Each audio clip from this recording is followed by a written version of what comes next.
ઉત્તર ભારતીય સમાજના લોકો માટે સૌથી મોટા તહેવાર તરીકે જાણીતા છઠ પૂજા તહેવારની આજે મુખ્ય પૂજા કાર્યક્રમ અમદાવાદ, ગુજરાત સહિત દેશભરમાં યોજાવાનો છે। ત્યારે તૈયારીઓને આખરી ઓપ આપવામાં આવી રહ્યો છે અને તૈયારીઓ આપ જોઈ રહ્યા છો કે જે પરિવારો આજે છઠ પૂજા સંદર્ભે ડૂબતા સૂરજની પૂજા કરવાના છે એ માટે અત્યારથી જ જગ્યા રોકી એટલે કે જગ્યા રિઝર્વ કરી એમના પરિવારજનો, એમના સંબંધીઓ અથવા તો એમના મિત્રો અહીંયા ઘાટ પર જગ્યા રોકીને તેઓ અહીંયા બેઠેલા જોવા મળી રહ્યા છે। કેમ કે સાંજનો સમય થતો હોય છે ત્યારે અહીંયા જગ્યા મળવી મુશ્કેલ બની જતી હોય, એટલા માટે છઠ પૂજા માટે આવનાર પરિવારજનો પોતાની જગ્યા સુનિશ્ચિત કરવા માટે આ પ્રકારની વ્યવસ્થા તેઓ કરતા હોય છે। એટલે જુઓ તમે તૈયારીઓ અહીંયા કરી રહ્યા છે, કેમ કે અહીંયા સાંજના સમયે જ્યારે સૂર્યદેવ આથમતા હોય છે ત્યારે ડૂબતા સૂર્યની પૂજા કરવાનું આજના દિવસે ઉત્તર ભારતીય સમાજના લોકો માટે ખાસ મહત્ત્વ હોય છે। એમાં મહત્ત્વ અને મહત્તમ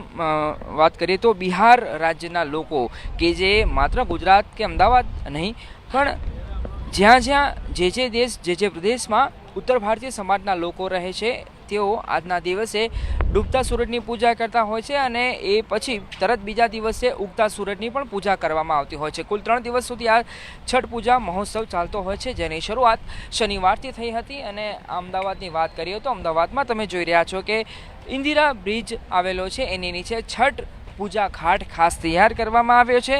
ત્યાં દર વર્ષે છઠ પૂજાના કાર્યક્રમની અહીંયા આયોજન કરવામાં આવતું હોય છે। ત્યારે સવારના સમયે તમે જોઈ રહ્યા છો કે અહીં કંઈક આ પ્રકારની તૈયારીઓ, આ પ્રકારનો માહોલ જોવા મળી રહ્યો છે।